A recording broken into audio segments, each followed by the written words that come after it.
റോമർക്ക് എഴുതിയ ലേഖനം 8-ാം അധ്യായം 30-ാം വാക്യത്തിൽ പൗലോസ് ഒരു കാര്യം വെളിപ്പെടുത്തുക. മുൻ നിയമിച്ചവരെ വിളിച്ചും വിളിച്ചവരെ നീതീകരിച്ചും നീതീകരിച്ചവരെ തേജസ്കരിച്ചും ഇരിക്കുന്നു. അവൻ ആരെയാ വിളിച്ചേ? മുൻ നിയമിച്ചവരെ. വിളിച്ചത് കഴിഞ്ഞ മാസമാണേലും നിന്റെ അമ്മയുടെ ഉദരത്തിൽ ഉരുവാകും മുമ്പ് നിന്നെ ദൈവം മുൻ നിയമിച്ചതാ. ഒരു നല്ല ഹല്ലേലൂയ പറഞ്ഞാട്ട്. ദൈവം വിളിക്കുന്നത് എങ്ങനെയാന്ന് ബൈബിൾ ഭാഷയിലോട്ട് നമുക്കൊന്ന് കയറാം. സ്തോത്രം. അബ്രഹാമിനെ കുറിച്ച് യെശയ്യാ പ്രവചനം, സ്തോത്രം, 51-ാം അധ്യായത്തിൻ്റെ 2-ാമത്തെ വാക്യത്തിൽ വെളിപ്പെടുത്തുന്ന ഒരു ഭാഗമുണ്ട്. ദൈവം അബ്രഹാമിനെ ഏകനായി വിളിച്ചു. എങ്ങനെയാ വിളിച്ചേ? ഒറ്റയ്ക്ക്. ചില വീട്ടിൽ കണ്ടിട്ടില്ലയോ? ഞാൻ ഈ കഴിഞ്ഞ ദിവസം ഒരു വീട്ടിൽ പോകേണ്ടതായ സാഹചര്യം ഉണ്ടായി. അവിടെ ചെന്നപ്പം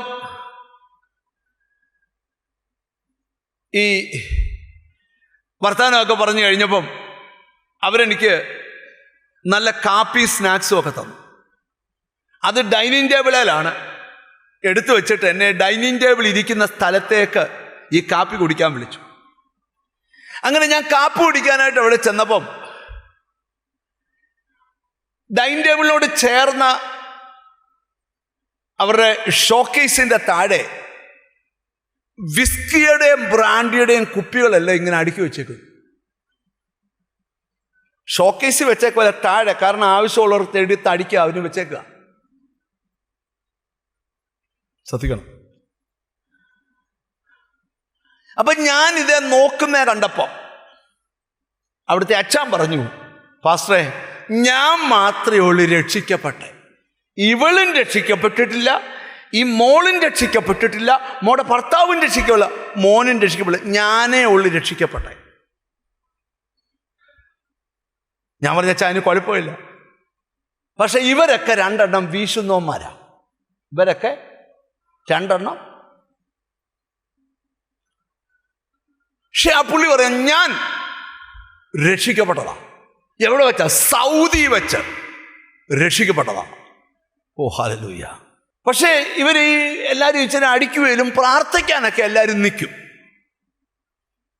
നിങ്ങൾ എന്നെ ശ്രദ്ധിക്കണേ, പിണങ്ങല്ലേ, കാര്യത്തിലോട്ട് വരിക. അപ്പം ഞാൻ ഈ പ്രാർത്ഥിച്ചപ്പം ഈ അച്ഛനോടൊരു പ്രവചനം പറഞ്ഞു. ഈ അച്ഛനോട്, ഈ വീട്ടിലെ അച്ഛനോട്. എന്നിട്ട് എല്ലാവർക്കും വേണ്ടി പ്രാർത്ഥിച്ച് നിർത്തിയപ്പം മോള് ചോദിച്ചു, ഞങ്ങളോടൊന്നും പറയാനില്ലയോ? അപ്പം ഇവർ അടിക്കുകയിലും പ്രവചനം, അടിക്കുകയിലും ഇവർക്ക് പ്രവചനം കേൾക്കണം. എഴുന്നേറ്റ് പോരുത്, ദൂതി വരിക. അപ്പം ഞാൻ ചോദിച്ചു, നിങ്ങളാരും രക്ഷിക്കപ്പെട്ടിട്ടില്ലല്ലോ. അന്നേരം മോൻ പറയുക, ഇവിടെ വന്നവരെല്ലാം ഞങ്ങളോട് പ്രവചിച്ചിട്ടുണ്ടല്ലോ. സ്തോത്രം. അപ്പം ഞാൻ പറയാം, നമുക്കൊന്ന് പ്രാർത്ഥിക്കാം.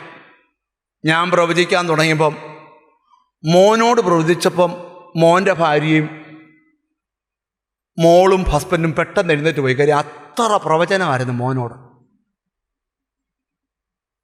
ഞാൻ കണ്ണു തുറന്നപ്പോൾ അച്ഛനും ഉണ്ട്, ഈ മോനും ഉണ്ട്. അവൻ കരഞ്ഞുകൊണ്ടിരിക്കുക, ബാക്കിയുള്ളവൻ ചാടി മുറിക്കാത്തത്. കാരണം അവൻ്റെ കുറേ കാര്യങ്ങളൊക്കെ വെളിപ്പെട്ടു. അതെല്ലാം ഇവർക്കറിയാം. പക്ഷെ ആരും ഗുണപ്പെട്ടില്ല. അന്ന് ആ ചെറുക്കൻ ഗുണപ്പെട്ടു. അവൻ കഴിഞ്ഞ ദിവസം എന്നെ കുവൈറ്റിൽ നിന്ന് വിളിച്ചവൻ പറഞ്ഞു, അബ്ബാസിയായിൽ 3 ദിവസം മുമ്പ് ഞാൻ സ്നാനമേറ്റു. കണ്ടോ? ഞാനിവിടെ എന്താ പറയാൻ പോകുന്നത്, നിങ്ങൾ ശ്രദ്ധിച്ചൊന്ന് കേൾക്കണം. ഏകനായി വിളിച്ചു. എന്നെ എൻ്റെ വീട്ടിൽ നിന്ന് ഒറ്റയ്ക്ക് വിളിച്ചതാണ്. ഒറ്റയ്ക്ക്. ഞാൻ ഇത്രയും വർഷം പ്രസംഗിച്ചത് എൻ്റെ വീട്ടിൽ എൻ്റെ അപ്പൻ്റെ മക്കളിൽ ആരും ഈ കൃപയിലില്ല. ശ്രദ്ധിച്ചു കേൾക്കണം. എന്നാൽ അപ്പൻ്റെ കസിൻസിൽപ്പെട്ട ധാരാളം ആൾക്കാർ, അപ്പൻ്റെ ജ്യേഷ്ഠൻ്റെ മക്കൾ, അനിയൻ്റെ മക്കളും ഉപ്പാപ്പൻ്റെ മക്കളും മുഴുവൻ വിശ്വാസത്തില. പക്ഷെ എൻ്റെ സ്വന്തം എന്ന് പറയുന്ന ആരും അവർ വന്നില്ലെന്ന് കരുതി ഞാൻ വിട്ടേച്ചു പോലെ എന്നെയാ വിളിച്ചത്. ഞാൻ നിന്നെ ഉറപ്പിക്കുക, ഒറ്റയ്ക്ക് വിളിച്ചു, ഏകനായി വിളിച്ചു. വിളി എങ്ങനെ? ഏകനായിട്ടാ. ഓ, നിന്റെ വീട്ടിൽ നീ ഒരാൾ മതി. ഏകനായി വിളിച്ചിരിക്കുക. ഇനി എങ്ങനെയാ വിളിച്ചെന്ന് കേട്ടോ? യെശയ്യാ പ്രവചനം 45-ാം അധ്യായം 4-ാം വാക്യം, ഞാൻ നിന്നെ പേർ ചൊല്ലി വിളിച്ചു. എന്തോ വിളിച്ചു? പേര് ചൊല്ലി വിളിച്ചു. സക്കായിയുടെ പേര് മാത്രമൊന്നും അല്ല, ഷൗമേലിന്റെ പേര് മാത്രമല്ല, നിന്റെ പേര് ആർക്കറിയാം? അടുത്തിരിക്കുന്ന വിളിച്ച് നിന്റെ പേര് ദൈവത്തിന് അറിയാവെന്ന് ചോദിച്ചേ.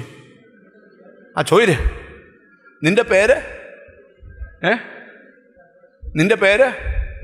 ഈ കഴിഞ്ഞ ദിവസം എന്നെ ഒരു ബ്രദർ കാണാൻ വന്നപ്പോൾ എന്നോട് പറഞ്ഞു, പാസ്റ്ററെ, 1 മാസം മുമ്പ് ഞാൻ കിടന്ന് ഉറങ്ങുമ്പോൾ,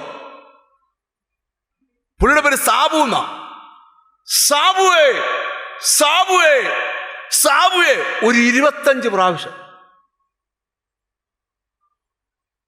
ഞാൻ ചോദിച്ചു, ഗ്ലോറി, എന്നിട്ട് എന്തോ സംഭവിച്ചു? എനിക്കറിയത്തില്ല, ഇതൊന്നും ദൈവശബ്ദമാണ്. പിറ്റേന്നൊരു യോഗത്തിന് ചെന്നപ്പോ പ്രസംഗത്തിനിടയ്ക്കൊന്ന് പുറകിരുന്ന സാബു ആരാ മുമ്പിൽ വരാൻ പറഞ്ഞു. ആ പുദേശ് പറയാം, നിന്നെ കഴിഞ്ഞ രാത്രി 25 പ്രാവശ്യം ഞാൻ വിളിച്ചു. സാബു തകർന്നു പോയി അവിടെ. സാബു പറയാം, അങ്ങനൊക്കെ വിളിക്കുമെന്ന് ഞാൻ ഈ കഴിഞ്ഞ ദിവസം മനസ്സിലാക്കി. ഷൗമേലിന്റെ പേര് മാത്രമല്ല, സക്കായിയുടെ പേര് മാത്രമല്ല, ദൈവത്തെ സ്നേഹിക്കുന്ന സകലരുടെയും പേര് ദൈവത്തിനറിയാം. ഒരാമയും പറയണം. ഈ നമ്മുടെ പേര് ആർക്കെങ്കിലും ഒക്കെ അറിയാമെങ്കിൽ നമുക്ക് എന്നാ ഗമയാ. ഒരു മന്ത്രി നമ്മുടെ പരിപാടിക്ക് വന്നിരിക്കട്ടെ. മന്ത്രി വന്ന് സ്റ്റേജ് വന്ന് മൈക്കെടുത്ത് കഴിഞ്ഞിട്ട് പറയുകയാണ്, നമ്മുടെ റോബിൻ ബ്രദർ മുമ്പോട്ട് വന്ന് എൻ്റെ വലത് സൈഡിൽ ഇരിക്കട്ടെ എന്നൊന്ന് പറഞ്ഞാൽ പുള്ളി എന്നാ ജാടയ്ക്കായിരിക്കും എന്നറിയാം വരുന്നേ. എന്നാ കാര്യം? പുള്ളിയുടെ ഗമ, പുള്ളിയുടെ പേര് മന്ത്രിക്കറിയാം. നിങ്ങളെ ശ്രദ്ധിക്കണം.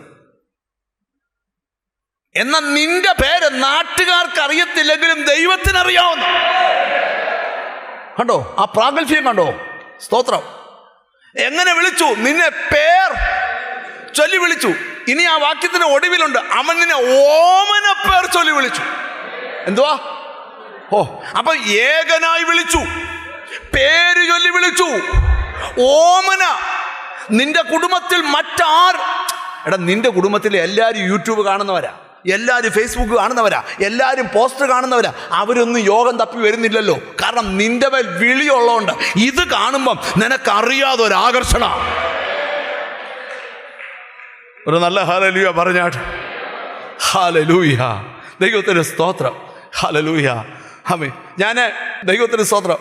ഒരിക്കൽ സ്തോത്രം ഒരു മീറ്റിങ്ങിൽ പ്രസംഗിക്കാൻ പോയപ്പം പ്രസംഗം കഴിഞ്ഞപ്പോൾ ഒരു മനുഷ്യൻ എന്നെ വന്ന് പരിചയപ്പെട്ടു. അദ്ദേഹം പറഞ്ഞു, ഞാൻ സിംഗപ്പൂരിലൊരു ബിസിനസ്സുകാരനാണ്. സ്തോത്രം. അദ്ദേഹം പറഞ്ഞു, ഞാൻ സ്തോത്രം ഒരു ബിസിനസ്സിന് ആവശ്യത്തിന് ഇവിടെ ഇന്ന് വൈകിട്ട് പോകേണ്ട ഫ്ലൈറ്റ് ക്യാൻസലായിപ്പോയി, നാളെ രാവിലെ ഫ്ലൈറ്റ് ഉള്ളൂ. അപ്പം ഞാൻ പെട്ടെന്ന് ഈ ദേശത്തെങ്ങനെ യോഗം ഉണ്ടോ എന്ന് തപ്പിയപ്പം ഇവിടെ ഒരു യോഗം ഉണ്ടെന്നും അതിൽ നിങ്ങൾ പ്രസംഗിക്കുന്നതെന്നും കേട്ടു. അതുകൊണ്ട് കൂടാൻ വന്ന. നമ്മളൊരു രാത്രി ചെന്ന് ഒരു സ്ഥലത്ത് കുടുങ്ങിപ്പോയാൽ സിനിമാ കോട്ട തപ്പുവോ? പിണങ്ങരുത്. ഇന്ന് വൈകിട്ട് ഏത് ഹോട്ടലിൽ അടിച്ചു പൊളിച്ച് നല്ല കൊഞ്ചെവിടെ കിട്ടും. അതല്ല തപ്പിയേ. പിടികിട്ടിയോ? ആ കോടീശ്വരനായ മനുഷ്യന്റെ അകത്ത് കിടക്കുന്ന ആവേശം അവന്റെ കോടികളല്ല, അവന്റെ അകത്ത് കിടക്കുന്ന വിളിയ. ആരും ചെയ്യാത്ത കാര്യം വിളിയുള്ള നീ ചെയ്യണം. എത്ര പേർക്ക് വിശ്വാസമുണ്ട്? എത്ര പേർക്ക് വിശ്വാസമുണ്ട്? ആമേൻ. ദൈവത്തിന്റെ വിളിവിന്റെ മേലുണ്ട്. ഞാനൊരു സുവിശേഷ യോഗത്തിൽ പ്രസംഗിക്കാൻ ചെന്നപ്പോൾ സത്യം ഞാൻ പറയുക, അത്രയും പോസ്റ്റർ ഒട്ടിച്ചൊരു യോഗത്തിന് ഞാൻ പ്രസംഗിച്ചിട്ടില്ല. കാരണം ഒരു 25 കിലോമീറ്റർ ദൂരേന്നേ ഈ യോഗത്തിന്റെ പോസ്റ്ററുകളും ഫ്ലെക്സുകളും ആ സ്തോത്രം തോരണങ്ങളും എല്ലാം കാണുക. ഞാനവിടെ ചെന്നപ്പം ഒരു ഒരു ഒരു ഒരു കോടീശ്വരനായ മനുഷ്യനാണ് ആ യോഗം നടത്തുന്നത്. മീറ്റിംഗ് ഞാൻ ഇടവിട്ട് ഫുഡ് കഴിക്കാൻ പോയപ്പോൾ അദ്ദേഹം എന്നോട് പറഞ്ഞു, പാസ്റ്ററെ, ഞാൻ പറഞ്ഞു, അച്ഛാ ഈ ആരാ ഈ പോസ്റ്ററല്ല ഒട്ടിച്ച്? പറഞ്ഞു, ഞാനും എൻ്റെ ഭാര്യയും ഞങ്ങളുടെ 4 പിള്ളേരുമാണ്, 4 മക്കളും 4 മരുമക്കളും, 8 പേരും അവരുടെ കൊച്ചുമക്കളും ഞങ്ങളും എല്ലാം കൂടെ ചേർന്നാണ് 20,000 പോസ്റ്റർ ഒട്ടിച്ചു. ഓ എടാ, നമ്മൾ വേണേ അടിച്ചു കൊടുക്കും, ഒട്ടിക്കുവോ? ചോദ്യം. ഹല്ലേലൂയ. ദൈവത്തിന് നോട്ടീസ് അടിച്ചു തന്നാൽ വാങ്ങിക്കാൻ തന്നെ പാടാ, പിന്നെ കൊടുക്കുവോ? പെണങ്ങല്. നിങ്ങൾ ശ്രദ്ധിച്ചു കേട്ടെ, ഈ വിളി എന്ന് പറഞ്ഞാൽ ഭയങ്കര അത് വിളി. നിങ്ങൾക്കറിയോ, കേരളത്തിലെ പല ധനവാന്മാരിൽ ഒരു ധനവാൻ പോകുന്നൊരു ചർച്ചിലെ ബ്രദർ കഴിഞ്ഞ ദിവസം എന്നെ കണ്ടു.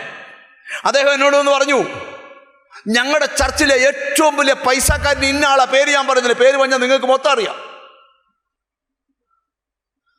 എന്നിട്ട് പറയാ, പുള്ളിക്കാരൻ ആരാധനയ്ക്ക് വന്നാൽ ഏറ്റവും മുമ്പിൽ മുട്ടുകുത്തി ജീസസ് 70 വയസ്സായിട്ടും മുട്ടുകുത്തി കൈയടിച്ചാണ് ആരാധിക്കുന്നത്. സ്തോത്രം. കല്യാണി ആ യോഗം കഴിഞ്ഞ് 1,00,000 പേര് യോഗത്തിലുണ്ടെങ്കിൽ 1,00,000 പേരുടെ പുള്ളിയുടെ ഫുഡിന്റെ സ്പോൺസർ പുള്ളിയാ. പുള്ളിക്ക് മെഡിക്കൽ കോളേജ് ഉണ്ട്, ഹോസ്പിറ്റലുണ്ട്, കോളേജ് ഉണ്ട്, സ്കൂളുണ്ട്. സ്തോത്രം. ഹല്ലേലൂയ. എന്തെല്ലാം ഉണ്ടോ അതെല്ലാം ഉണ്ടെങ്കിലും ദൈവത്തിന് മുമ്പിൽ വിളി അവൻ മനസ്സിലാക്കുന്നു. ഞാനൊരു കാര്യം നിന്നോട് പറയാം, നിന്റെ മേൽ കിടക്കുന്ന ഏറ്റവും വലിയാണ് ദൈവത്തിന്റെ വിളി. അത് നീ ഉറപ്പുവരുത്തണം. എത്ര പേര് വിശ്വസിക്കുന്നു? ഞാൻ ഇന്ന് ഇവിടെ ഇരിക്കുന്ന ചിലരോട് ദൂത് പറയാം, ആ വിളി ഉറപ്പുവരുത്തണം.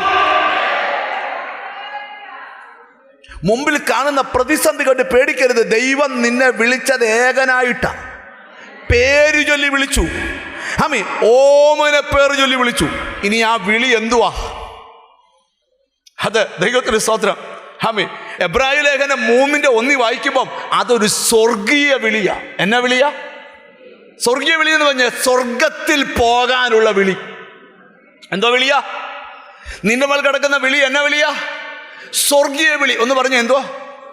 ആ വാക്ക് പറയാൻ വലിയ ബുദ്ധിമുട്ടുണ്ടല്ലോ, വിക്ക് വരുന്നുണ്ടല്ലോ. എന്തോ വിളിയാ? പറയുവരെ പറഞ്ഞില്ല. എന്നാ വിളിയാ? ഒന്ന് ഉറക്കെ പറ. എന്റെ മേൽ കിടക്കുന്ന വിളി എന്തുവാ? സ്വർഗീയ വിളിയാ. ഒരു നല്ല ഹല്ലേലൂയ പറഞ്ഞാട്ട്. ഞാൻ ഇന്ന് ഇവിടെ ഇരിക്കുന്ന ചിലരോട് ദൂത് പറയാം, നിന്റെ മേലൊരു സ്വർഗീയ വിളിയുണ്ട്. ഫിലിപ്പിയരടുത്ത് പൗലോസ് പറയുന്നത്, നിന്റെ മേലൊരു പരമവിളി അല്ലെങ്കിൽ ഉന്നത വിളി. എന്താ വിളിയാ? മത്തായി സുവിശേഷത്തിൽ വായിക്കുന്നത് ഇതൊരു രാജകീയ വിളിയാണ് കേട്ടോ. എന്തൊക്കെ? സ്വർഗീയ വിളി, ഉന്നത വിളി, രാജകീയ വിളി. അപ്പൊ ഏകനായി വിളിച്ചത്, സ്വർഗീയ വിളി വിളിച്ചത് എന്തോയിനാ? ആ വാക്യം നമുക്കൊന്ന് വായിക്കണം. ഇത് ദൈവമക്കൾ അറിഞ്ഞിരിക്കേണ്ട ദൂത. ഞാൻ നിങ്ങളോട് എന്നെ ശ്രദ്ധിക്കണം. നമുക്ക് ഈ ഭൂമി കൂടിയ ഒരു 80 വയസ്സ്, അത് കഴിഞ്ഞ് കിട്ടുന്നവർ വാങ്ങിച്ചു 80 കൂട്ട. മോശ പോലും അത്രയും പറഞ്ഞില്ല, എന്നാൽ 80. അതിൽ 25 കൊല്ലം പഠിത്തമാണ്. പിന്നത്തെ 25 അതാ നല്ല ജീവിതം 50. പിന്നത്തെ 30 വലിയ കുഴപ്പമില്ല, ഓടിക്കോളൂ. ആകെ ഈ വരുന്ന 40-45 കൊല്ലം മാത്രമുള്ള ഈ ജീവിതം കരഞ്ഞും വിളിച്ചു പോവുകയും നെടുവീർപ്പിട്ടും സങ്കടപ്പെട്ടു ആരോടും മിണ്ടാതെ എന്നെ കരയാൻ വിളിച്ചേക്കുവാന്നൊക്കെയാ ചിലർ പറയുന്നു. എടാ, അങ്ങനെ എന്തിനാ ഒരു ലൈഫ്? കർത്താവ് പറഞ്ഞു കേട്ടെ, നിന്റെ ഭാരം എൻ്റെ മേലോട്ടിട്ടേച്ച് നീ ഈ കോട്ടയത്തോടൊന്ന് ഫ്രീ ആയി നടക്ക. നമ്മുടെ ഒരു പ്രശ്നം, നമ്മുടെ ഭാരം ഒരിക്കലും ആർക്കും കൊടുക്കത്തില്ല. ഇപ്പൊ ദൈവത്തിന് ഭാരം കൂടുമെന്നാ ചിലരുടെ ചിന്ത. അങ്ങനല്ല. എന്തിനാ വിളിച്ചതെന്നുള്ള 4 കാര്യം പറയാനാ എൻ്റെ പ്രസംഗം. അതിൽ ഒന്നാമത്തെ കാര്യം, കൊരിന്ത്യർക്ക് എഴുതിയ 1-ാം ലേഖനം 7-ാം അധ്യായം 15-ാമത്തെ വാക്യത്തിലെ ഒടുവിലത്തെ ഭാഗമാ, സമാധാനത്തിൽ ജീവിപ്പാൻ ദൈവം നമ്മെ വിളിച്ചിരിക്കുന്നു. ദൈവം എന്തിനാ വിളിച്ചേ? സമാധാനത്തിൽ ജീവിക്കാൻ. വിളി കേട്ടവർ ഓർത്തോണം, കരഞ്ഞുകൊണ്ട് ജീവിക്കാനല്ല, സമാധാനത്തിൽ ജീവിപ്പാൻ ദൈവം നമ്മെ വിളിച്ചിരിക്കുന്നു. ഒന്ന് തൊട്ടേച്ച് പറ, സമാധാനത്തിൽ ജീവിക്കണം. എന്ന് പറഞ്ഞാൽ അതിൻ്റെ അർത്ഥം എന്തുവാ? ഭൂമിയിൽ ദൈവത്തിൻ്റെ സമാധാനം അനുഭവിച്ച് ധാരാളം പേർക്ക് സമാധാനം പകർന്നു കൊടുത്തുകൊണ്ട് ജീവിക്കണം. ഹല്ലേലൂയ. ഈ ചിലരുടെ ഏറ്റവും വലിയൊരു പ്രോബ്ലം, അവർക്ക് സമാധാനം അനുഭവിക്കാൻ പറ്റുന്നില്ല. എന്തുവാ? സമാധാനം അനുഭവിക്കാൻ പറ്റുന്നില്ല. അടുത്തിരിക്കുന്ന ആളോട് ചോദിച്ചേ, സമാധാനം അനുഭവിക്കാൻ പറ്റുന്നുണ്ടോ എന്ന് ചോദിച്ചേ. ചോദിച്ചേ, സമാധാനം അനുഭവിക്കാൻ പറ്റുന്നുണ്ടോ? പിന്നെ എന്തിനായിരുന്നു ഇന്നലെ വൈകിട്ട് ഭയങ്കര കരച്ചിലായിരുന്നല്ലോ? കണ്ട വേണ്ടുന്നില്ല. ഞാനൊരു കാര്യം നിങ്ങളോട് തുറന്ന് പറയാം. നോക്കിയേ, സമാധാനം നമ്മൾ അനുഭവിച്ച് വേണം ഈ ഭൂമിയിൽ ജീവിക്കാൻ. ഈ പ്രാർത്ഥിക്കാൻ വരുന്നവർക്ക് ലഭിക്കുന്ന ഏറ്റവും വലിയൊരു ഗിഫ്റ്റാ സമാധാനം. ചിലരുണ്ടല്ലയോ, ബ്രദറെ എന്താ ബ്രദറെ ഇന്ന് പതിവില്ലാതെ യോഗത്തിന്, ഓ അവിടെ പോയി ഇച്ചിരി സമാധാനം അനുഭവിച്ചിട്ട് പോരാല്ലോ. ഇറങ്ങുമ്പോൾ ഇല്ലേലും ഇരിക്കുമ്പോൾ സമാധാനം ഉണ്ടല്ലോ. നിങ്ങൾ ശ്രദ്ധിച്ച് കേൾക്കണം. ഈ ചിലരുടെയൊക്കെ വീട്ടിൽ നമ്മൾ ചെല്ലുമ്പോൾ ഈ നമ്മൾ സമാധാനം അനുഭവിക്കുന്നുണ്ടോ എന്ന് അറിയണേ. ചില വീട്ടിലൊക്കെ നമ്മൾ ചെല്ലുമ്പോഴാണ് നമ്മൾ അനുഭവിക്കുന്ന ആ സമാധാനം.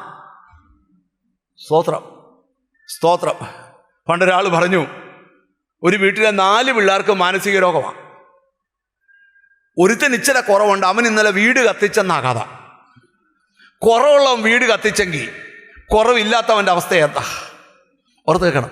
നിങ്ങളുടെ വീട് സമാധാനമുള്ള ഭവനമാകണം. ഈ ഭൂമി നാം ജീവിക്കുമ്പോൾ എന്തനുഭവിച്ച് ജീവിക്കണം? സമാധാനം. ഞാൻ അവിടെ ഇരിക്കുന്ന ചിലരോട് പ്രവചിച്ചു പറയാം, നീ സമാധാനം അനുഭവിച്ച് ജീവിക്കട്ടെ. ദൈവത്തിൻ്റെ സമാധാനം നിന്റെ കുടുംബത്തിൽ ഉണ്ടാകട്ടെ. ദൈവിക സമാധാനം നിന്റെ തലമുറയിൽ ഉണ്ടാകട്ടെ. ആ സമാധാനം അനുഭവിക്കട്ടെ. ചിലരുടെ ഉള്ളു കൊതിക്കുക ഒന്ന് സമാധാനം അനുഭവിക്കാൻ.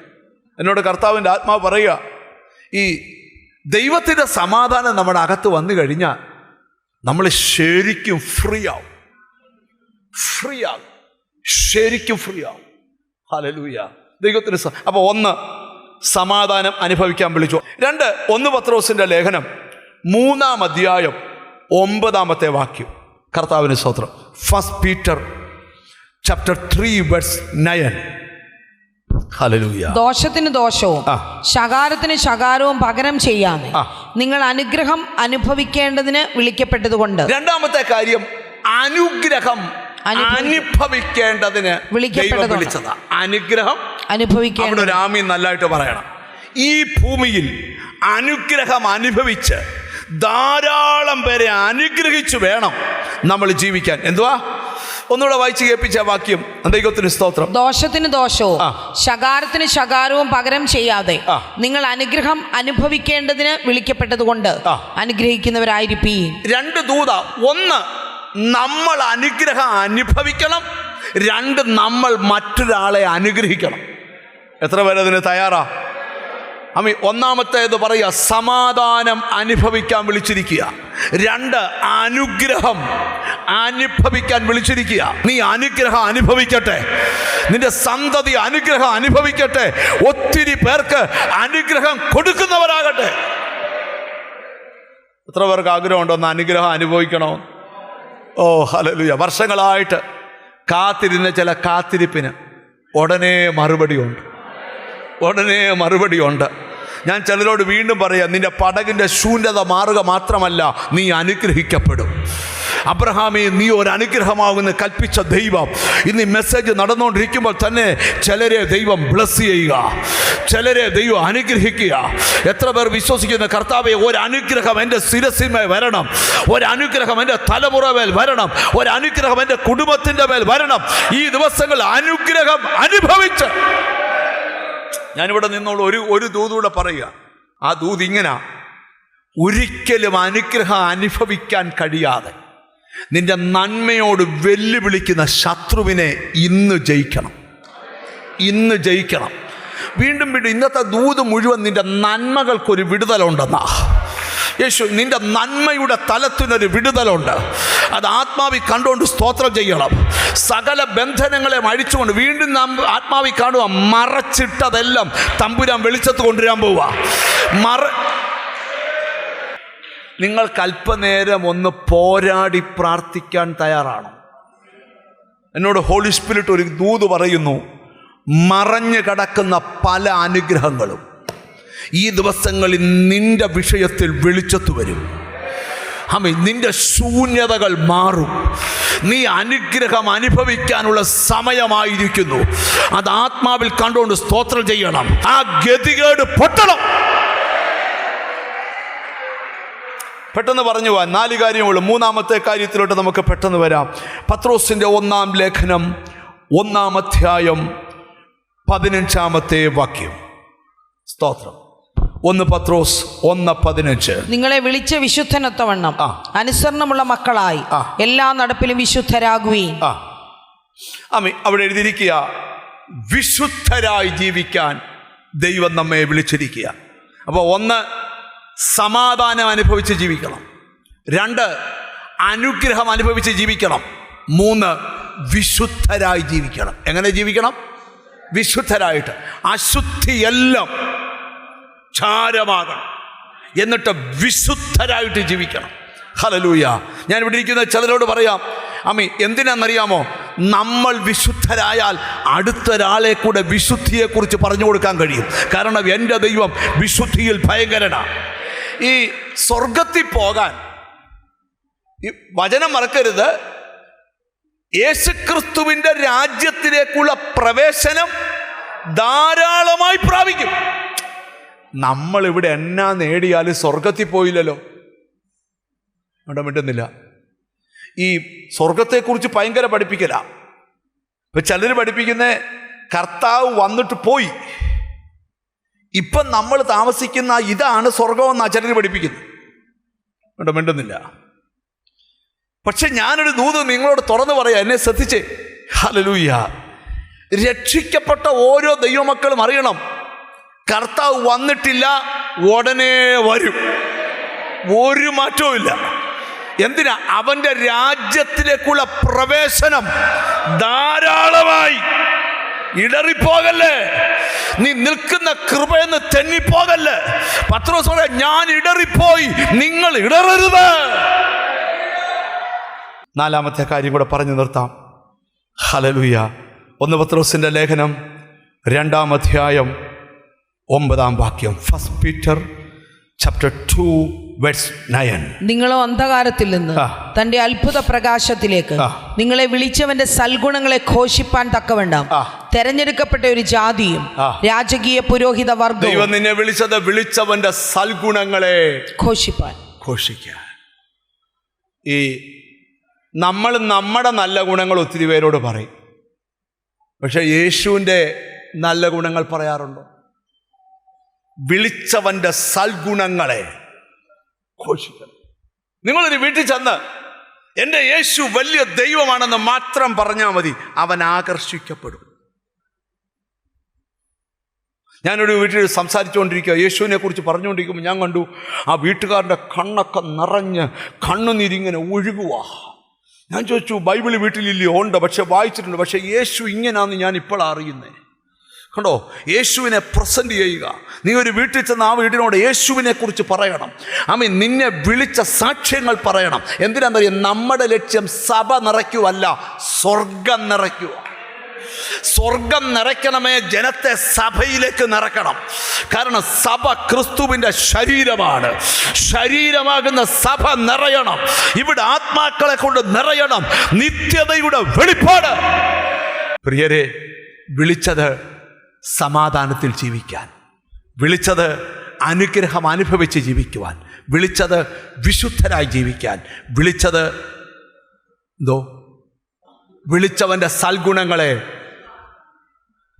നിങ്ങൾ ഇടറിപ്പോകാതിരിക്കണമെങ്കിൽ നിങ്ങളുടെ വിളിയും തെരഞ്ഞെടുപ്പും അധികം ഉറപ്പാക്കണം. നമുക്ക് വിശുദ്ധ ബൈബിൾ തുറക്കാം.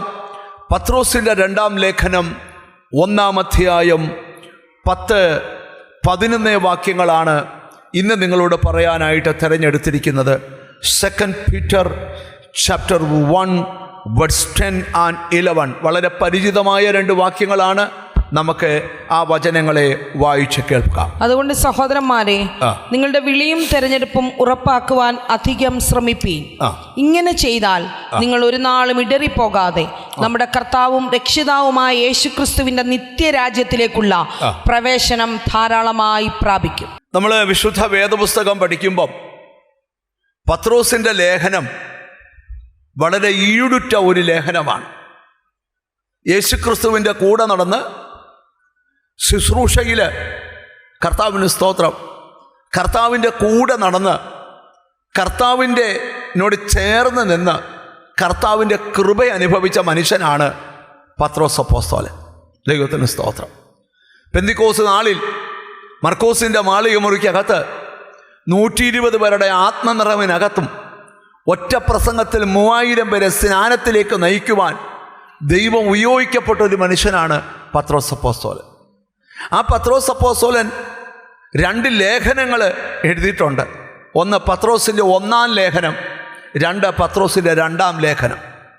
പൊന്തിയാസ്, ഗലാത്യ, കപ്പദോക്യ, ആസിയ, മിഥുന എന്നിവിടങ്ങളിൽ ചിതറിപ്പാർക്കുന്ന പരദേശികൾക്ക് എഴുതിയ ലേഖനങ്ങൾക്കകത്തു നിന്നാണ് അല്പനേരം നമ്മൾ ധ്യാനിക്കാനായിട്ട് പോകുന്നത്. ആദ്യമേ ആ വാക്യം ഒരിക്കൽ കൂടെ നിങ്ങൾ ശ്രദ്ധിച്ച്, അതുകൊണ്ട് സഹോദരന്മാരെ നിങ്ങളുടെ വിളിയും തിരഞ്ഞെടുപ്പും ഉറപ്പാക്കുവാൻ 2 കാര്യങ്ങൾ നാം ഉറപ്പുവരുത്തണമെന്നാണ് ലേഖനകർത്താവ് വെളിപ്പെടുത്തിയിരിക്കുന്നത്. ഒന്ന്, നമ്മളെ ദൈവം വിളിച്ചതാണെന്നും നമ്മളെ ദൈവം തിരഞ്ഞെടുത്തതാണെന്നുമുള്ള ഉറപ്പ് നമ്മുടെ അകത്തുണ്ടാകണം. സ്തോത്രം. അങ്ങനെ ഉണ്ടായാൽ ഒരു നാളും നിങ്ങൾ ഇടറിപ്പോകത്തില്ല. ഇടറിപ്പോയൊരു മനുഷ്യൻ എനിക്ക് പറ്റിയ അബദ്ധം നിങ്ങൾക്ക് പറ്റരുതെന്ന് പറഞ്ഞ് ഇടറിപ്പോകരുത് എന്ന് എഴുതുകയാണ്. കർത്താവിന് സ്തോത്രം. എന്നിട്ട് എഴുതിക്കുക, അങ്ങനെയാണെങ്കിൽ യേശുക്രിസ്തുവിൻ്റെ നിത്യരാജ്യത്തിലേക്കുള്ള പ്രവേശനം നിങ്ങൾ ധാരാളം പ്രാപിക്കും. ഒരു നല്ല ഹല്ലേലൂയ പറയണം. അപ്പം ഈ ലേഖനം പഠിക്കണമെങ്കിൽ ഇത് ആരെഴുതി ആർക്കെഴുതി എന്ന് പഠിച്ചാലേ ഞാൻ ഈ പറയുന്ന ദൂത് നിങ്ങളുടെ ഉള്ളിൽ കയറത്തും. 2-ാം അധ്യായത്തിൻ്റെ 1-ാമത്തെ വാക്യത്തിൽ കിടപ്പുണ്ട്. ഈ പത്രോസ് ആർക്കാ എഴുതിയെന്ന് അറിയാം? വിലയേറിയ വിശ്വാസം. അതിൻ്റെ 1-ാം വാക്യത്തിന് ഏറ്റവും ഒടുവിലത്തെ ഭാഗം വായിച്ചു, വിലയേറിയ വിശ്വാസം ലഭിച്ചവർക്ക് എഴുതുന്നത്. അപ്പൊ എല്ലാവർക്കും അല്ല, വിലയേറിയ വിശ്വാസം ലഭിച്ചവർക്ക്. അടുത്തിരിക്കുന്ന ആളോടൊന്ന് ചോദിച്ച്, വിലയേറിയ വിശ്വാസം ലഭിച്ചിട്ടുണ്ടോ എന്ന് ചോദിച്ച്. വിശ്വാസം ഉണ്ടോ എന്നൊക്കെ അറിയട്ടെ. എന്താ വിശ്വാസ? എല്ലാവരും ഈ വാക്യമൊക്കെ ഞാൻ കാണാതെ പഠിക്കും. എന്നെ വിശ്വാസ? വിലയേറിയ വിശ്വാസം. അതെ, നമ്മൾ വിലയേറിയ ദൈവദാസൻ എന്ന് പറയുന്നത് കേട്ടിട്ടുണ്ട്, പക്ഷെ വിലയേറിയ വിശ്വാസമൊന്നും അധികം കേട്ടിട്ടില്ല. ഹല്ലേലൂയ, സ്തോത്രം, സ്തോത്രം. അപ്പോൾ പത്രോസ് എഴുതുക, ആർക്കാ എഴുതുന്നത്? വിലയേറിയ വിശ്വാസം ലഭിച്ചവർക്ക്. ഇനി അവർക്ക് എന്തുവാ എഴുതിയേക്കുന്നതെന്നൊക്കെ അറിയാമോ? സ്തോത്രം. 4-ാമത്തെ വാക്യം നിങ്ങൾ പഠിച്ചേ. 4-ാമത്തെ വാക്യം, അവയാൽ അവൻ നമുക്ക് വിലയേറിയതും അതിമഹത്വമായ വാഗ്ദത്തങ്ങൾ നൽകിയിരിക്കുന്നു. ഇവയാൽ നിങ്ങൾ ലോകത്തിന്റെ മോഹത്താലുള്ള നാശം വിട്ടൊഴിഞ്ഞ് ദിവ്യ സ്വഭാവത്തിന്. അപ്പൊ വിലയേറിയ വിശ്വാസം പ്രാപിച്ചവരോട് പറയുകയാണ്, ഇനിയും നിങ്ങൾക്ക് 2-ാമതൊരു കാര്യം നടക്കണം. ദിവ്യ സ്വഭാവം നിങ്ങൾക്കുണ്ടാകും. എന്താ സ്വഭാവം? ചില പറഞ്ഞില്ല, എൻ്റെ സ്വഭാവത്തെ എനിക്ക് തന്നെ പിടിക്കാതിരിക്കുക. ദൈവത്തിൽ ചില ആൾക്കാരോട്, ചില ഭാര്യയും ഭർത്താവും കൂടെ വഴക്കുണ്ടാകുമ്പം ഭർത്താവിനോട് ഭാര്യയ്ക്ക് ദേഷ്യം വരുമ്പം പറയാൻ പറ്റിയില്ലെങ്കിലും പറയും, അതേ അച്ഛാ ഇപ്പം എന്നോട് മിണ്ടരുത്, കാര്യം എനിക്ക് എന്നെ തന്നെ പിടിക്കാതിരിക്കുക. അതിന് പുള്ളിക്കാരനപ്പം മിണ്ടാതിരിക്കുന്നവരാരും ഈ പുള്ളിക്കാരത്തിയുടെ വൈഫിൻ്റെ ജ്യേഷ്ഠത്തിക്ക് ഇതുപോലെ അവസ്ഥ വരുമ്പോൾ എന്തുവാ ചെയ്യുന്നതെന്ന് പുള്ളിക്കാരത്തി കേട്ടിട്ടുണ്ട്. അതുകൊണ്ടാണ് മിണ്ടാതിരിക്കുന്നത്. നിങ്ങൾ ശ്രദ്ധിച്ച് കേൾക്കണം. ഹല്ലേലൂയ. അപ്പോൾ ദിവ്യ സ്വഭാവത്തിന് ഈ ബൈബിളിൻ്റെ ഒരു വലിയ പ്രാധാന്യത എന്നാന്ന് ചോദിച്ചാൽ ഈ സ്വഭാവങ്ങളുടെ രൂപീകരണമാണ്. സ്വഭാവങ്ങളുടെ രൂപീകരണം. ചില മൃഗത്തിൻ്റെ വാല് 10 കൊല്ലം PVC പൈപ്പ് ഇട്ടാലും അതെടുക്കുമ്പോൾ എന്തോ ചെയ്യും? വളഞ്ഞു തന്നെ ഇരിക്കും. അതിൻ്റെ കാരണം എന്താണെന്ന് ചോദിച്ചാൽ, ദൈവത്തിന് സ്തോത്രം, അവർക്കൊരു മാറ്റം വരുന്നില്ല. ചെറുതനം കോട്ടയത്തു നിന്ന് പറിച്ച് എറണാകുളത്ത് കൊണ്ടുവച്ചാലും അത് ചെറുതനം തന്നെയാണ്. ചെറുതനം അറിയത്തില്ലേ? മിണ്ടുന്നില്ലല്ലോ നിങ്ങളാരും. സ്വഭാവം മാറുന്നില്ലെങ്കിൽ രക്ഷിക്കപ്പെടുന്നതിന് ഇപ്പോൾ നാട്ടിൽ അടിയുണ്ടാക്കും, രക്ഷിക്കപ്പെട്ടപ്പോൾ കഴിഞ്ഞപ്പോൾ സഭയിൽ അടിയുണ്ടാക്കും. ഒരു മാറ്റവും ഇല്ല. സ്വഭാവം നിങ്ങൾ ചുമ്മാ നിങ്ങളോട് ചിന്തിച്ച് നോക്കണം, നിങ്ങളുടെ സ്വഭാവത്തിന് എന്തെങ്കിലും മാറ്റം വന്നിട്ട് ഇല്ലെങ്കിൽ ഇന്ന് മാനസാന്തരപ്പെടണം. കർത്താവിന് സ്തോത്രം. അപ്പം നിങ്ങൾ എന്തോ ചെയ്യണം? അതൊന്നും അല്ല സഹോദരൻ, ദിവ്യ സ്വഭാവത്തിന് കൂട്ടാളിയാകണം. ഈ 5-ാമത്തെ വാക്യം വായിച്ചോ. അത് നിമിത്തം തന്നെ നിങ്ങൾ സകല ഉത്സാഹവും കഴിച്ച് നിങ്ങളുടെ വിശ്വാസത്തോട് വീര്യം. നിങ്ങൾക്ക് ഈ വിലയേറിയ വിശ്വാസം ഉണ്ടായാൽ പോരാ, ഈ വിശ്വാസത്തോട് വീര്യം ഉണ്ടാകണം. ഇങ്ങനെ വീര്യത്തോട് പരിജ്ഞാനം ഇങ്ങനെ ലിസ്റ്റാ. ഇതെല്ലാം പറഞ്ഞേച്ച് പത്രോസ് പറയുക, നിങ്ങൾ ഇടറിപ്പോകാതിരിക്കണമെങ്കിൽ, ഹല്ലേലൂയ, നിങ്ങളുടെ വിളിയും തെരഞ്ഞെടുപ്പും. ഈ ആരാ ഈ പത്രോസ്? ഇടറിപ്പോയപ്പോൾ അവനുണ്ടായ തിക്താനുഭവത്തിൽ നിന്നോട് പറയുക, നിങ്ങൾ ആരും എന്ത് ചെയ്യരുത്, ഇടറിപ്പോകരുത്. ഈ സത്യത്തില് പത്രോസിനെ യേശുവിൻ്റെ അടുക്കൽ കൊണ്ടിരുന്നത് തൻ്റെ സഹോദരനായ അന്ത്രയോസ്. അന്ത്രയോസും യോഹന്നാൻ സ്നാപകന്റെ ശിഷ്യന്മാരാണ്. സ്തോത്രം. ഈ നമ്മൾ പ്രസംഗിക്കുന്നതും യേശു പ്രസംഗിക്കുന്നതും യോഹന്നാൻ സ്നാപകൻ പ്രസംഗിക്കുന്നതും രണ്ടാണ്. നമ്മൾ പ്രസംഗിക്കുന്ന പോലല്ല യേശു പ്രസംഗിക്കുന്നത്, യേശു പ്രസംഗിക്കുന്ന പോലല്ല യോഹന്നാൻ സ്നാപകൻ പ്രസംഗിക്കുന്നത്. യോഹന്നാന്റെ പ്രസംഗം എന്താണെന്നറിയോ? വരാനിരിക്കുന്ന മശിഹായെ വെളിപ്പെടുത്തുന്ന പ്രസംഗം. പുള്ളി പ്രസംഗിച്ചാൽ പറയും, സ്തോത്രം, കോടാലി മരത്തിൻ്റെ ചോട്ടി വെച്ചിരിക്കുക, ഇപ്പം തന്നെ വെട്ടിക്കളയും, സർപ്പത്തിൻ്റെ മോനെ എന്നൊക്കെ കയറി വിളിച്ചു കളയും. അല്ലാതെ സ്തോത്രം, കടന്നു വന്നിരിക്കുന്ന എല്ലാവർക്കും സ്നേഹവന്ദനം, നിങ്ങൾ പാപികളാണെന്നിൻ്റെ യോഗത്തിൽ വന്നല്ലോ എന്നൊന്നും അല്ല പറയുന്നു. സർപ്പത്തിൻ്റെ മക്കളെ. പിന്നെ പറയാം വൃക്ഷത്തിൻ്റെ ചോട്ടി. എന്നിട്ട് പറഞ്ഞു, എൻ്റെ പൊന്നാലെ ഒരാൾ വരുന്നുണ്ട്, അയാളുടെ കോടാലിയൊന്നുമില്ല, അയാളുടെ മൊറവാ, പാറ്റി നിന്നെ ഉമണ് വെളി കളഞ്ഞു കളി. സ്തോത്രം. എന്നിട്ട് പറയുക, ഞാനോ കുറയണം, അവനോ. ഇങ്ങനെ പ്രസംഗിച്ചുകൊണ്ടിരിക്കുക. അപ്പം പ്രസംഗം ഇങ്ങനെ കൊടുമ്പിരി കൊണ്ടുകൊണ്ടിരിക്കുമ്പം, സ്തോത്രം, ശിഷ്യന്മാരെല്ലാം ചുറ്റും നിൽക്കുമ്പം പുറകിൽ കൂടെ, സ്തോത്രം, ഒരു മനുഷ്യൻ നടന്നു വരുന്നു, സുമുഖനായ ഒരു മനുഷ്യൻ. ദൈവത്തിന് സ്തോത്രം. നടന്നു വരിക. യോഹന്നാന്റെ പ്രസംഗത്തിന്റെ താളം മാറി. പറയുക, ദേ ലോകത്തിന്റെ പാപത്തെ ചുമക്കുന്ന ദൈവത്തിന്റെ കുഞ്ഞാടിവനാ. സ്തോത്രം. ശ്രദ്ധിച്ചു കേൾക്കണം. ഹല്ലേലൂയ. ഇങ്ങനെ പ്രസംഗത്തിന്റെ ഭാവവും രൂപമൊക്കെ അങ്ങോട്ട് മാറി. അന്നത്തെ പ്രസംഗം കഴിഞ്ഞ് എല്ലാവരും പോയി. പിറ്റേന്ന് വീണ്ടും പ്രസംഗിക്കാൻ വരിക. അന്ന് പ്രസംഗിച്ചുകൊണ്ടിരിക്കുമ്പോൾ പ്രസംഗത്തിനിടയ്ക്ക്, ഹല്ലേലൂയ, യേശുക്രിസ്തു നടന്നു വരിക. ഹല്ലേലൂയ. അന്നേരം യോഹന്നാന്റെ പ്രസംഗത്തിന്റെ ടോൺ മാറി. ഹല്ലേലൂയ. ദൈവത്തിന് സ്തോത്രം. ഇവനാണ് രക്ഷകൻ അങ്ങോട്ട് വെളിപ്പെടുത്താൻ തുടങ്ങി. പ്രസംഗം കഴിഞ്ഞപ്പോൾ ദൈവത്തിന് സ്തോത്രം, ആളെല്ലാം പിരിഞ്ഞു പോയപ്പോൾ അന്ത്രയോസും യോഹന്നാനും യേശുവിൻ്റെ പുറകെ ചെന്നു. യേശുവിനോട് ചോദിച്ചു. യേശുവിൻ്റെ ഒരു പ്രത്യേകത എന്നാണെന്നറിയോ? പുറകെ ആരെങ്കിലും വരുന്ന കണ്ടാൽ തിരിഞ്ഞ് എന്തുവാന്ന് ചോദിക്കും. നമ്മളാന്ന് അത് ചോദിക്കുകയല്ല. സ്തോത്രം. എന്തോന്ന് ചോദിച്ചവൻ പറഞ്ഞു, നീ എവിടാ താമസിക്കുന്നതെന്ന് ചോദിച്ചു. 5 സ്റ്റാർ ഹോട്ടലാന്ന് വിചാരിച്ച. യേശു പറഞ്ഞു, വന്ന് കാണാൻ പറഞ്ഞു. എന്തോ ചെയ്തു? വന്ന് കാണാൻ. ഒരു മലമുകളിലായിരുന്നു അന്ന് രാത്രിയിലത്തെ താമസം യേശുവിൻ്റെ. ഇവർ അന്ന് രാത്രി ആ മലമുകളിൽ പോയി. ഞാനൊരു കാര്യം നിങ്ങളോട് തുറന്ന് പറയാം. 2 ദിവസത്തെ പ്രസംഗവും 1 രാത്രിയിലെ വിശ്രമവും ഇവരെ മറ്റൊരു വ്യക്തിയാക്കി മാറ്റി. ഓ ഹല്ലേലൂയ. യേശു ഉള്ളട മലയാണെങ്കിലും അവിടെ സ്വർഗമാ. യാക്കോബിനോട് ചോദിച്ചേ, മരുഭൂമിക്കകത്ത് കാടിനകത്ത് ഒറ്റപ്പെട്ടാലും ഉറങ്ങാൻ കിടന്നാൽ അവിടെ ദർശനം ഇറക്കുന്നവനാ ദൈവം. തിരിച്ചറിവുള്ളവർക്കായി ദൈവത്തിന് സ്തോത്രം ചെയ്യുക. ഇപ്പം ചിലരൊക്കെ താമസിക്കുന്ന സ്ഥലത്ത് പോരാട്ടം ഉണ്ടോന്നാ ചിലരുടെ പേടി. ഒരു പോരാട്ടത്തെയും പേടിക്കണ്ട, നീ കിടക്കുന്നിടത്ത് ദൈവമുണ്ട്. ഒരു നല്ല ഹല്ലേലൂയ പറഞ്ഞാൽ. ഹല്ലേലൂയ. പണ്ടൊരു ഉപദേശി, സ്തോത്രം, അവിടെ എങ്ങും താമസിക്കാൻ വീടില്ല.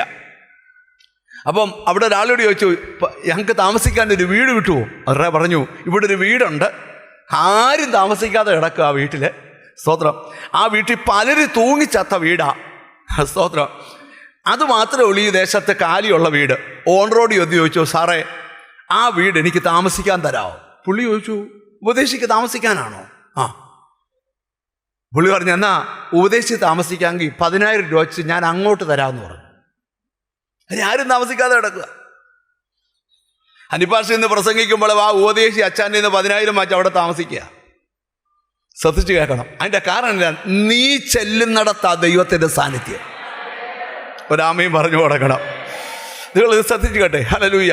ചുരുക്കി അങ്ങോട്ട് പറയാം, കർത്താവിന് 2 ദിവസത്തെ പ്രസംഗവും ആ രാത്രിയിലെ മലമുകളിലെ താമസവും യോഹന്നാനെയും അന്ത്രയോസിനെയും മാറ്റിമറിച്ചു. രാവിലെ യോഹന്നാനും അന്ത്രയോസും കൂടെ നടന്നു വരുമ്പം പണിയെല്ലാം കഴിഞ്ഞ് ശീമോന് ഇങ്ങനെ നിൽക്കുക. ചോദിച്ചു, ചേട്ടാ ഇന്നലെ എവിടെ ആയിരുന്നു? അത് ഇന്നലെ ഞാൻ മശിഹായെ കാണാൻ പോയേക്കുമായിരുന്നു. ആരെയാ? എടാ, കണ്ടവൻ്റെ പ്രത്യേകത കണ്ടെന്ന് പറയണം. നിനക്ക് ധൈര്യമുണ്ടോ നീ മശിഹായെ കണ്ടെന്ന് മറ്റൊരാളോട് പറയാൻ? നിങ്ങൾ മിണ്ടുന്നില്ലല്ലോ. എടാ, ഞാൻ യേശുവിനെ കണ്ടെന്ന് പറയാൻ ധൈര്യം. ദക്കപ്പള്ളി ദേശം മുഴുവൻ ഒരുത്തൻ നടന്ന് പറയുക ഞാൻ യേശുവിനെ കണ്ടെന്ന്. നിനക്ക് ധൈര്യമുണ്ട് നിന്റെ രക്തബന്ധങ്ങളോട് ഞാൻ യേശുവിനെ കണ്ടെന്ന് പറയാൻ? യേശുവിനെ ഞാൻ ഓ ഹല്ലേലൂയ. നമുക്ക് ഇച്ചിരൂടെ ഗഹനമായിട്ട് ഈ ദൂതിലോട്ട് നമുക്കൊന്ന് കയറാം. ദൈവത്തിൻ്റെ സ്തോത്രം. ശ്രദ്ധിച്ച് കേൾക്കണം. ഹല്ലേലൂയ. അവർ പറയുക ഞാൻ യേശുവിനെ കണ്ടു. സ്തോത്രം. യേശുവിൻ്റെ അടുക്കലേക്ക് പത്രോസിനെ കൊണ്ടുപോവാ. പത്രോസിനെ കണ്ടൊരെണ്ണ യേശു പറഞ്ഞു. സ്തോത്രം. എന്നാ പറഞ്ഞെന്നറിയോ? ഹല്ലേലൂയ.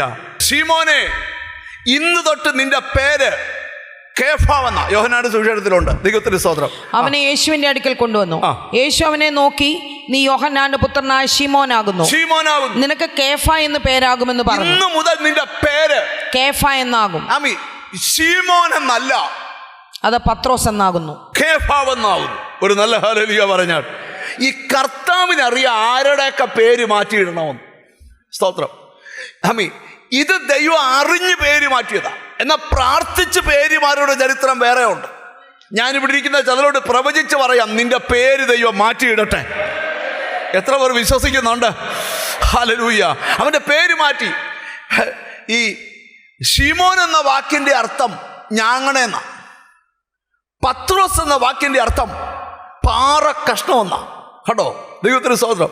ആദ്യം അവനെ ആരാക്കിയെന്നറിയാം? ഞാങ്ങണയായിരുന്ന അവനെ ആരാക്കി? പാറ കഷ്ണമാക്കി. കുറച്ചുകൂടെ കഴിഞ്ഞ് വരുമ്പം അവനെ ആലയത്തിൻ്റെ തൂണാക്കി. പിന്നെ കുറച്ചുകൂടി ചെന്നപ്പോൾ അധികാരത്തിൻ്റെ താക്കോലാക്കി. ഞാനിവിടെ ഇരിക്കുന്ന ചിലരോട് ദൂത് പറയാം, ദൈവം നിന്നെ കണ്ടിട്ടുണ്ടെങ്കിൽ നിന്നെ ഓരോരോ ലെവലിൽ ദൈവം ബ്ലെസ് ചെയ്യും. ഓ ഹല്ലേലൂയ. മനസ്സിലാകുന്നവർക്കായി ദൈവത്തിന് സ്തോത്രം ചെയ്യുക. ഇന്നത്തെ പ്രാർത്ഥന നിനക്ക് വിടുതലായി മാറട്ടെ. ഹല്ലേലൂയ. ഞാൻ ഇച്ചിരൂടെ വളരെ വേഗത്തിൽ ഈ ദൂത് മുമ്പോട്ട് കൊണ്ടുപോകാം. നിങ്ങൾ ശ്രദ്ധിച്ച് കേൾക്കണം. ഹല്ലേലൂയ. അവൻ്റെ പേര് മാറ്റി. ഹല്ലേലൂയ. എന്നിട്ട് അവൻ അവിടുന്ന് അങ്ങ് പോയി. 2 ദിവസം കഴിഞ്ഞപ്പം ഇവൻ രാത്രി മുഴുവൻ മീനെ പിടിക്കുക. ഒരു മീനെ പോലും കിട്ടിയില്ല. ഈ കർത്താവിൻ്റെ പ്രത്യേകത, ഒരുത്തനെ കണ്ടാൽ അവൻ്റെ പുറകെ പോവും. സ്തോത്രം. രാത്രി മുഴുവൻ മീൻ പിടിച്ചു. എൻ്റെ ചിന്ത പറയുക, ഒരു 10 പ്രാവശ്യം അവൻ വല വീശിക്കാണും. 10 പ്രാവശ്യം ഈ വലയ്ക്കകത്ത് കയറേണ്ട ആയിരക്കണക്കിന് മീൻ വഴിമാറിപ്പോയി. സ്തോത്രം. എന്നാൽ രാവിലെ അവൻ്റെ പടക് തപ്പി കർത്താവ് വരിക. ഞാനിവിടെ നിന്നോണ്ട് നിങ്ങളോടൊരു ദൂത് പറയാം, നിങ്ങൾ ശ്രദ്ധിച്ച് കേൾക്കണം. ഹല്ലേലൂയ. ദൈവം നിന്നെ കണ്ടിട്ടുണ്ടെങ്കിൽ നീ എത്ര അകന്നാലും നീ ഇരിക്കുന്നിടത്ത് തേടി വരുന്നവനാ ദൈവം. പത്രോസോടെ വിളി ഉറപ്പ് വരുത്തിക്കോണം. തെരഞ്ഞെടുത്തതാണെന്ന് ഉറപ്പ് വരുത്തിക്കോണം. തിരിച്ചറിവുള്ളവർക്കായി ദൈവത്തിന് സ്തോത്രം ചെയ്യുക. ഇനി നിങ്ങളൊന്ന് ശ്രദ്ധിച്ച് കേൾക്കണേ. ഹല്ലേലൂയ. പത്രോസിന്റെ പടക് തപ്പി കർത്താവ് എന്ന വള്ളത്തെ കയറി അതേൽ ഇരുന്നേച്ച് പ്രസംഗം തുടങ്ങി. പ്രസംഗം തുടങ്ങിയിട്ട് കുറെ നേരം കഴിഞ്ഞിട്ടും പ്രസംഗം നിർത്തുന്നില്ല. എന്നാ നിർത്താത്തതെന്നറിയാമോ? കഴിഞ്ഞ 10 പ്രാവശ്യം വീശിയപ്പോഴും അല്ല 20 പ്രാവശ്യം വീശിയപ്പോഴും അകന്നു പോയതെല്ലാം ഈ പ്രസംഗം നടക്കുമ്പോൾ കാണാത്ത തലത്തിൽ നിന്ന് കാണുന്ന തലത്തിലെത്തണം. ദൈവം നിനക്ക് വേണ്ടി മിണ്ടാതിരിക്കുന്നത് മറന്നതല്ല, നിന്റെ നന്മകളെ ദൂരെ ഓടിക്കുന്ന ചില ശക്തികളെ യേശുവിൻ്റെ നാമത്തില് ഞാൻ ചിലരോട് പ്രവചിക്കാം, നിന്റെ വലയിൽ കയറേണ്ടത് നിന്റെ വലയെ തന്നെ കയറണം. ഓ ഹല്ലേലൂയ, ഹല്ലേലൂയ. എന്നോട് കർത്താവിൻ്റെ ആത്മാവ് പറയും, ആരുടെയൊക്കെയോ നന്മയോടുള്ള പോരാട്ടം ഇന്ന് പൊട്ടാൻ പോവാ. എത്ര അധ്വാനിച്ചിട്ടും റിസൾട്ട് കാണാൻ കഴിയാതെ, യേശു എത്ര പ്രാർത്ഥിച്ചിട്ടും മറുപടി കാണാൻ കഴിയാതെ, ഹല്ലേലൂയ, ഹല്ലേലൂയ. എന്നോട് കർത്താവിൻ്റെ ആത്മാവ് പറയുന്ന ഒരു സന്ദേശം പറയാം. അകന്നു പോയതിനെ ഒക്കെ ഇന്ന് ദൈവവചനം വലിച്ചടിപ്പിക്കാൻ പോവാ. Thank you Lord. നിന്റെ അധ്വാനം ഭയങ്കരമാണ്, പക്ഷെ ഒരു റിസൾട്ടും കിട്ടുന്നില്ല. എന്നും നിന്റെ വള്ളത്തിൽ ശൂന്യത, എന്നും നിന്റെ വലയിൽ ശൂന്യത, എന്നും നിന്റെ വീട്ടിൽ ശൂന്യത. ആ സ്ഥിതി മാറ്റാൻ കർത്താവ് റെഡിയാണ്. ഓ യേശുവിൻ്റെ നാമത്തിൽ ഇന്ന് ഇവിടെ ഇരിക്കുന്ന ചിലരോടൊക്കെ ദൈവത്തിൻ്റെ ദൂത് പറയുക. ചിലരുടെ നന്മയോടൊരു പോരാട്ടമുണ്ട്, അത് ഞാൻ ആത്മാവിൽ കാണുകയാ. നിന്റെ ഉയർച്ചയോടൊരു പോരാട്ടമുണ്ട്, അത് ഞാൻ ആത്മാവിൽ കാണുക. ഇന്ന് പകൽ വചനം കേട്ടോണ്ടിരിക്കുമ്പോൾ നിന്റെ നന്മയോടുള്ള ആ പോരാട്ടം, നിന്റെ ലൈഫിൽ ഇതുവരെ വെളിപ്പെടാത്ത ചില നന്മകള്, നിങ്ങൾ അല്പം കൂടെ എന്നെ ശ്രദ്ധിച്ചിരിക്കണം. ഈ പ്രസംഗിക്കാൻ എടുത്തേക്കുന്ന വാക്യം ഒന്നാണെങ്കിലും പക്ഷെ ദൂത് വേറെ വഴിക്കൂടാ പോകുന്നു. എന്നോട് കർത്താവിൻ്റെ ആത്മാ പറയുക, നിന്റെ പടക അനുഭവിക്കേണ്ട നിറവ് വർഷങ്ങളായിട്ട് അനുഭവിക്കുന്നില്ല, എന്നും ശൂന്യതയാ. പ്രാർത്ഥിച്ചു നീ മടുത്തു, ഉപവസിച്ചു നീ മടുത്തു, എന്നാൽ ദൈവം നിന്നോട് സംസാരിക്കുക. വചനത്തിന് ശ്രദ്ധ കൊടുക്കുക. പത്രോസൻ, നീ ഒന്ന് മാത്രം ചെയ്താൽ മതി, നീ ഭൂതത്തെ ശാസിക്കണ്ട, നീ വചനം ശ്രദ്ധിച്ചു കേട്ടോ, നിന്റെ അകത്ത് വിശ്വാസം തലവെക്കാൻ പോവുക. ജീസസ് അവൻ ഇവിടെ ഇരിക്കുന്ന ചിലരോടാ ദൂത, വചനം കേൾക്കുമ്പോൾ ആ വള്ളത്തെ ഇരുന്ന് യേശു പ്രസംഗിക്കുക. എപ്പോഴും ഓർക്കണം, നിന്റെ വള്ളം തിരഞ്ഞെടുത്ത് നിന്റെ വള്ളത്തിൽ യേശു ഒരു ശുശ്രൂഷ ചെയ്തെങ്കിൽ അതിൻ്റെ വിടുതൽ നിനക്ക് തന്നെയായിരിക്കും. എത്ര പേർ വിശ്വസിക്കുന്നുണ്ട്? ഒരു പെട്ടകം ഒരു വല്യപ്പച്ചൻ്റെ വീട് തപ്പി പോടിയെങ്കിൽ ആ അനുഗ്രഹം ആ അപ്പച്ചന് തന്നെയായിരിക്കും. എത്ര പേർ വിശ്വസിക്കുന്നുണ്ട്? ഞാനിവിടെ ഇരിക്കുന്ന ചിലരോട് ദൂത് പറയാം. ശീമോനെ, നീ കടലിൽ പോയി ചൂണ്ടയിട്ടാൽ നിന്റെ ചൂണ്ട കൊത്തുന്ന മീൻ്റെ വായ്ക്കകത്തെ ചതുർഭവപ്പണം നിനക്കൊരു അനുഗ്രഹമായിരിക്കും. ഓ ഹല്ലേലൂയ. എവിടൊക്കെയോ ശൂന്യതകൾ മാറുന്ന കാഴ്ച. ഈ മെസ്സേജ് പറഞ്ഞുകൊണ്ടിരിക്കുമ്പോൾ ചില കുടുംബങ്ങളെ തകർത്ത പാരമ്പര്യ ബന്ധനങ്ങൾ ഇന്നത്തെ പ്രാർത്ഥനയിൽ കൃപ കൃപ കൃപ കൃപ കൃപ ഒരിക്കലും മാറത്തില്ലെന്ന് പറഞ്ഞ ശൂന്യത ഇന്നത്തെ പ്രാർത്ഥനയിൽ മാറട്ടെ. എത്ര പേർ വിശ്വസിക്കുന്നുണ്ട്? നീ വെറും കൈയോടെ തിരിച്ചു പോകത്തില്ല, നീ വെറും കൈയോടെ തിരിച്ചു പോകത്തില്ല. ഒരു ചോദ്യം ഞാൻ ചോദിക്കട്ടെ, എത്ര പേർ ആഗ്രഹിക്കുന്നുണ്ട് എൻ്റെ ലൈഫിൽ കിടക്കുന്ന ശൂന്യത യേശു ഒന്ന് മാറ്റണമെന്ന്? എത്ര പേർ ആഗ്രഹിക്കുന്നുണ്ട്? ഞാൻ ഇന്ന് ഈ മെസ്സേജ് കഴിയുന്നതിന് മുമ്പ് ചിലരോട് പ്രവചിച്ചു പറയാം. Glory to God. നിന്റെ ശൂന്യത മാറ്റാൻ എൻ്റെ കർത്താവിന് കഴിയും. ആരാലും പരിഹരിക്കാൻ കഴിയാത്ത ആ ശൂന്യത നിന്റെ ലൈഫിൽ നിന്ന് എടുത്തു മാറ്റാൻ എൻ്റെ ദൈവം വിശ്വസ്തനായ ദൈവമാണ്. രാത്രി മുഴുവൻ മീൻ പിടിച്ചു, ഒരു ചെറിയ മീനെ പോലും കിട്ടിയില്ല. ഞാനൊരു കാര്യം പറയാം, ദൈവം തന്നില്ലെങ്കിൽ നീ സീറോയാ. ദൈവം തന്നില്ലെങ്കിൽ നീ ശൂന്യനാ. പ്രാർത്ഥിച്ചുകൊണ്ടിരുന്നാൽ ഒരു ദൂത് പറയാം, തരാതിരിക്കുന്നതും ദൈവമാ, തരുന്നതും ദൈവമാ. Glory to God. ചിലരോടൊക്കെ എൻ്റെ ദൈവം ഇന്ന് മനസ്സലിയാൻ പോവാ. നിന്റെ പടകിൻ്റെ ശൂന്യത, അതിനകത്ത് നിന്റെ പാർട്ടൂടെ വേണം. ഞാനൊരു ദൂത് പറയാം, വ്യത്യസ്തമായ അളവിലൊരു വിടുതൽ നടക്കാൻ പോവാ. കാണാത്ത തലത്തിൽ നിന്റെ നന്മയെ മറച്ച സകല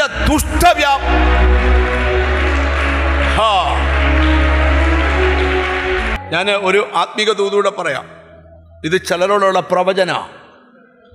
ഇന്നത്തെ ദിവസം നിങ്ങൾ മനസ്സിൽ കൈക്കൊള്ളണം.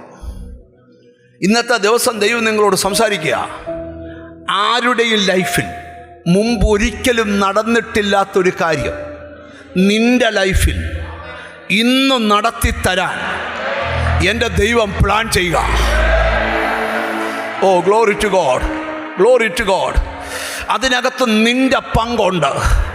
നിന്നെ കൊണ്ട് ചിലത് ദൈവം ചെയ്യിപ്പിക്കാൻ പോവുക. ആ ശൂന്യതയൊന്ന് മാറാൻ പോവുക. നിന്റെ പടക് നിറയാൻ സമയമായി. ശ്രദ്ധിച്ചേ, ശീമോൻ്റെ നിങ്ങൾക്കറിയാം, വല ഇറക്കി. കഴിഞ്ഞ 5 പ്രാവശ്യം അല്ലെ 10 പ്രാവശ്യം വീശിയപ്പോൾ അകന്നു പോയ സകല മത്സ്യവും ആ വലയ്ക്കകത്ത് കയറി. വലയ്ക്കകത്ത് കയറിയത് മാത്രമല്ല, പടക് നിറഞ്ഞു. ഇപ്പൊ കർത്താവ് പറയാം, അടുത്ത വെളി, ഇന്ന് തൊട്ട് നീ മനുഷ്യനെ പിടിക്കുന്നവൻ ആവും. അതിൻ്റെ കാരണം എന്നാ? അവനൊരു വാക്ക് പറഞ്ഞു, നാഥ രാത്രി മുഴുവൻ ഞങ്ങൾ പിടിച്ചു, ഒന്നും കിട്ടിയില്ല. പക്ഷെ നിന്റെ വാക്കിന്, ദൈവത്തിന് ആവശ്യം ദൈവത്തിൻ്റെ വാക്കിന് ചലിക്കുന്നവരെയാ. നീ ദൈവത്തിൻ്റെ വാക്കിന് ചലിച്ചാൽ നീ ഏതു സ്ഥലത്ത് പരാജയപ്പെട്ടോ അതേ സ്ഥലത്ത് നിങ്ങൾക്ക് ആ ദൂത് മനസ്സിലായോ? നിങ്ങൾക്ക് ആ ദൂത് മനസ്സിലായോ? ഏത് സ്ഥലത്തു നീ പരാജയപ്പെട്ടോ അതേ സ്ഥലത്ത്, അതേ പടകിൽ. സാരഭത്തിലെ വിധവയോട് ചോദ്യര്, ഏതു വീടിനകത്ത് നീ മരണം കണ്ടു പാർത്തു അതേ വീട്ടിൽ നീ ഒത്തിരി പേർക്ക് ദാനധർമ്മങ്ങൾ ചെയ്തുകൊണ്ട് നീ ജീവനോടെ വസിക്കും. പ്രവാചീശന്റെ ഭാര്യയോട് ചോദ്യം, ഏതു വീട്ടിൽ കടക്കാർ വന്ന് കയറിയോ അതേ വീടിനകത്തു തന്നെ നിനക്ക് വിശ്വസിക്കാൻ പറ്റാത്തൊരു വർധനവ് തന്ന് നിന്റെ വീട് ദേശത്ത് അടയാളമാക്കാൻ എൻ്റെ ഇത് ദൈവത്തിനേ കഴിയൂ.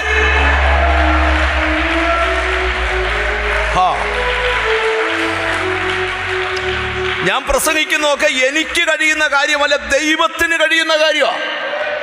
എന്നോട് ദൈവത്തിൻ്റെ ആത്മാവ് പറയാം, പ്രവാചകൻ ഒരിക്കൽ പറഞ്ഞു, ശുഭകരമായി പ്രവർത്തിക്കാൻ നിന്നെ അഭ്യസിപ്പിക്കുന്ന ദൈവം. നീ തോറ്റ ഫീൽഡിൽ തന്നെ നിന്നെ ദൈവം അഭ്യസിപ്പിച്ചിറക്കാൻ പോവാ.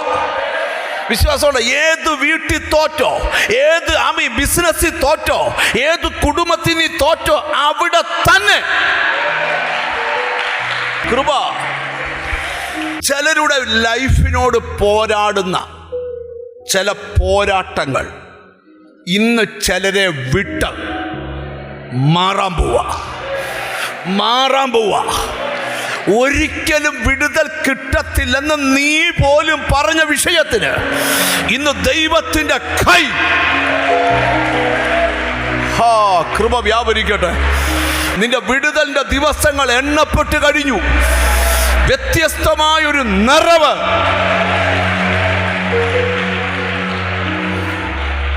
എനിക്ക് ആത്മാവിൽ ലഭിക്കുന്നൊരു ബോധ്യം പറയാം. നിനക്ക് വേണ്ടി ചെയ്യാൻ, ചില കാര്യങ്ങൾ ചെയ്യാൻ ദൈവം നിന്റെ ലൈഫിൽ ഇറങ്ങി നടക്കാൻ പോവാ. നിനക്കത് ഫീലാകും. എന്നോട് ദൈവത്തിൻ്റെ ആത്മാവ് പറയുക, നിന്ന ഉരുട്ടി മാറ്റുന്ന പോലെ ചിലതൊക്കെ നിന്റെ ലൈഫിൽ നിന്ന് ഉരുട്ടി വർഷങ്ങളായി നീ കെട്ടപ്പെട്ട് കിടക്കുക, ബന്ധിക്കപ്പെട്ട് കിടക്കുക. ഇന്ന് നിന്റെ ബന്ധനം അഴിക്കും ദൈവം. നീ കാണാത്ത ആഴത്തിൽ നിന്റെ നിറവിനെതിരെ ആര് പോരാടിയോ അതിനെ ദൈവം.